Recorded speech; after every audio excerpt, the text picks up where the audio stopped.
एक बूढ़ी माँ की दर्द भरी कहानी। 3 साल हो चुके थे बेटे को अपना घर छोड़कर विदेश में बसे हुए। इन 3 सालों में बूढ़ी माँ और ज्यादा बूढ़ी हो गई थी।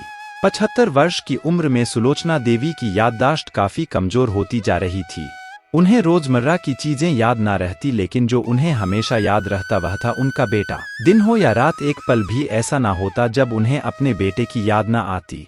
दूसरी तरफ बेटा था जो साल भर में एक आध बार अपने माँ को फोन कर लिया करता और 1-2 मिनट से ज्यादा बातें भी ना किया करता। फिर भी यह बूढ़ी माँ अपने बेटे का इंतजार करती रहती। एक दिन बेटे का विदेश से फोन आया। हेलो हेलो, सुन रही हो ना माँ? अनिल बोल रहा हूँ, तुम्हारा बेटा। कैसी हो माँ? मैं ठीक हूँ बेटा, तुम बहू और मेरा पोता कैसा है? माँ ने पूछा। सब अच्छे हैं माँ। मैं अगले हफ्ते गाँव आ रहा हूँ माँ, तुम्हें लेने। अब हम सब साथ में ही लंदन में रहेंगे माँ। तुम्हारी बहू कह रही थी माँ को यहाँ पर लेकर आओ, बेचारी अकेली वहाँ परेशान होती होगी। माँ की बूढ़ी सूखी आंखें आंसुओं से भीग गई। उसके कमजोर शरीर के नस नस में खुशी की लहर दौड़ गई। बेटे और बहू का अपने प्रति प्रेम देखकर माँ का मन खुशी से भर आया। बेटे ने आगे कहा, माँ तैयार रहना माँ, मुझे ज्यादा दिन छुट्टियाँ नहीं है। जिस से जितने पैसे लेने हैं लेकर रखना, तब तक मैं प्रॉपर्टी डीलर से बात कर लेता हूँ। घर के लिए? घर के लिए? माँ ने पूछा। हाँ माँ, गांव का घर हमें बेच देना पड़ेगा। अब हम साथ में ही रहने वाले हैं तो वहां पर घर रखने का कोई मतलब नहीं है, बेटे ने कहा। बुढ़ापे की वजह से ठीक से चलने में असक्षम माँ ने पूरे मोहल्ले में घूम घूम कर अपनी इस खुशखबरी को सबको सुनाया। सभी को खुशी हुई। सबको लगा माँ जी के आखिरी दिन अपने परिवार के साथ खुशी से बीत जाएंगे। घर वापस आकर माँ ने अपने घर के कोने कोने को ऐसे देखा जैसे वह अपने दूसरे बेटे को देख रही हो। देखे भी क्यों ना, उस घर को अपने बेटे से कम थोड़ी समझा था। अपने पति के साथ 40 साल यही तो बिताए थे, लेकिन अब मजबूर थी बुढ़ापे के आखिरी साल बेटे और बहू के साथ बिताना चाहती थी। दिल पर पत्थर रखकर घर बेचने के लिए माँ तैयार हो गई।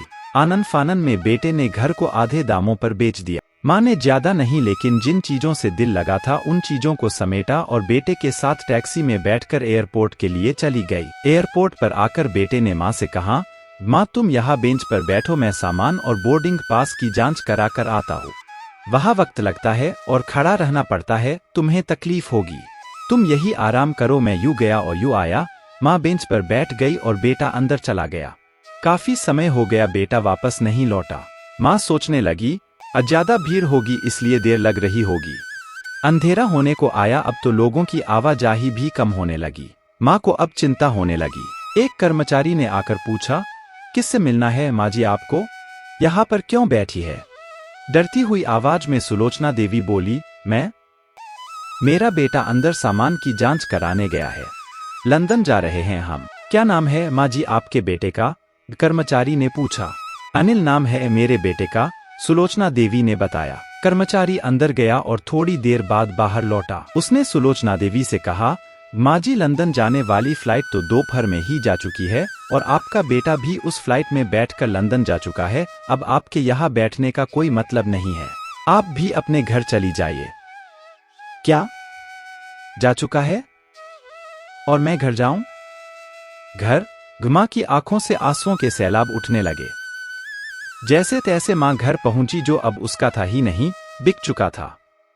वो वही बरामदे में तुलसी के पास सो गई। घर के नए मालिक को उस पर दया आई तो एक कमरा किराए से उसको दे दिया। पेंशन के पैसों से खाना और किराए का बंदोबस्त हो जाता था। दिन बीतने लगे।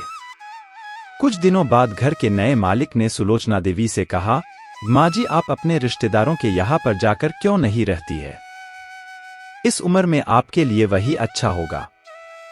अच्छा तो होगा, लेकिन अगर मेरा बेटा वापस आया तो उसका ख्याल कौन रखेगा? मेरा बेटा बहुत भोला है, उसे अपना ख्याल रखना बिल्कुल नहीं आता। मैं कहीं नहीं जाऊंगी, क्या पता कब उसे मेरी जरूरत पड़ जाए, माँ ने कहा।